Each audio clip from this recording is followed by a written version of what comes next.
I zdravo svim ljudi, dobrodošli u jedan tutorial. Znači u ovom tutorialu ću da vam pokažem kako napraviti logo sličan mom. Naravno koji sam iskoristio za kanal i za neki background na kanalu. Znači po meni je taj logo jednostavno ispao super.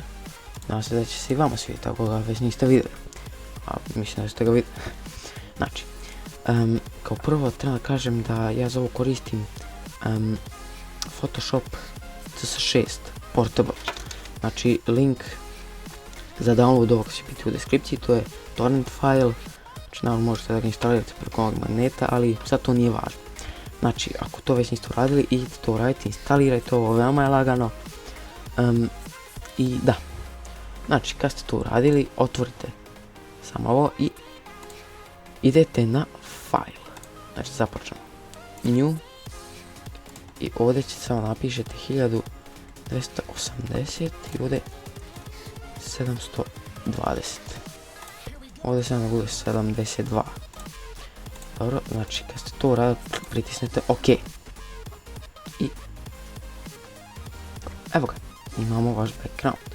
Sad kako ćemo to da ulepšamo? Naravno, sada ići ćete na ovaj mali kružić. Kliknite na kružić i idete na gradient. Kliknite na gradient, idete ovu prvu kockicu, radial, reverse i ovdje ćemo kliknuti negdje na otprilike 380 i kliknete OK.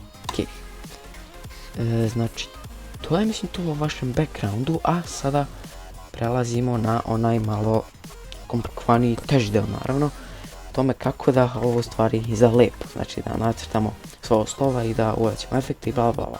Znači, idemo.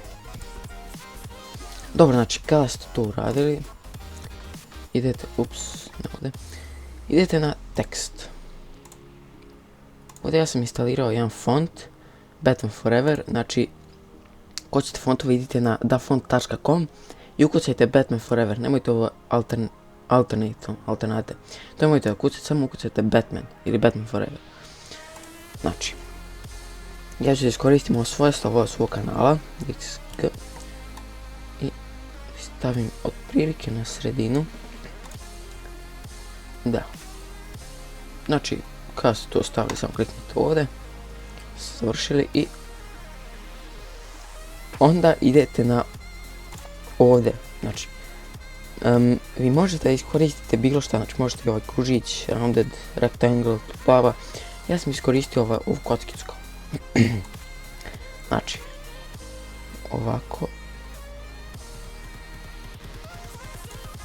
Dobro, onda ću da idem ovdje, stavim crnu boju i da povećam debljinu. Znači debljina nek bude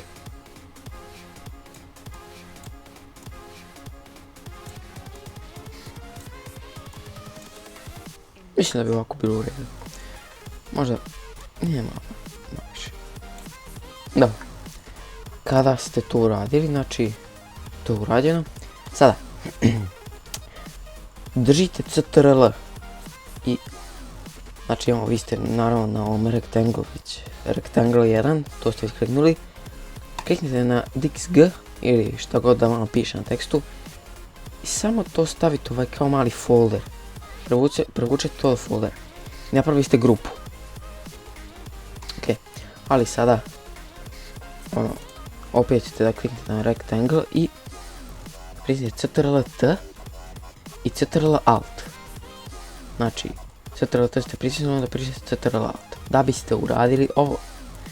Znači ovo po meni super cool.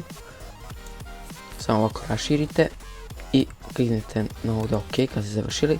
I isto tako kliknemo ovdje CTRL-T i CTRL-Alt i širim. Znači ovo je baš jednostavno. Ono za rađenje i za korištenje i za sve, znači da vidim kako će ti izgleda. Perfektno. Dobro, znači ono, ja sam sad onako malo to ispozicionirao, ono, kako to meni bolje izgleda. Onda, kada ste to završili, znači kliknite opet ovdje OK i kliknite ovdje na grupu, da vam se ne otvori ništa, idete file, open, i na bilo koju sliku onako sa interneta koju skinete na kompjuter i sliku možete galaksije, možete bilo čega, ali ja sam uslikao što mi jednostavno izgleda lepo. Idete open, to će se otvoriti ovdje, znači ovo ćete vi imati još uvijek ovdje. CTRL-A, onda ćete ići CTRL-C i na sliku ovdje CTRL-V. Eto ga, kako izgleda lijepo. Znači onda ćete ovdje samo CTRL-T, da uzmete sliku i da smanjite ovako otprilike do veličine tog vašeg loga. Znači samo onako da se to vidi lijepo. To ovdje i to ovdje. Dobro. Kada ste to radili, gledajte ovdje.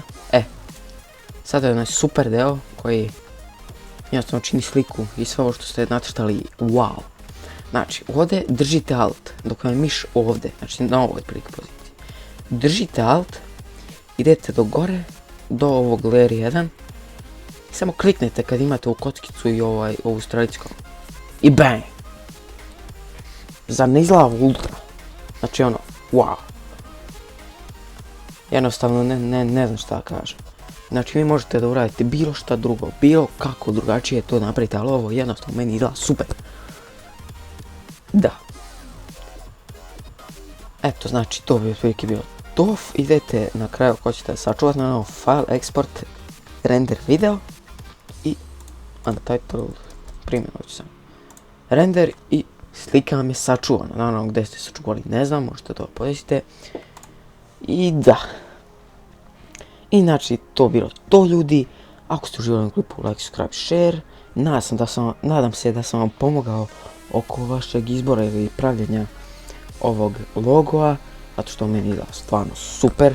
Naravno vi možete za vaš logo napraviti bilo šta drugo.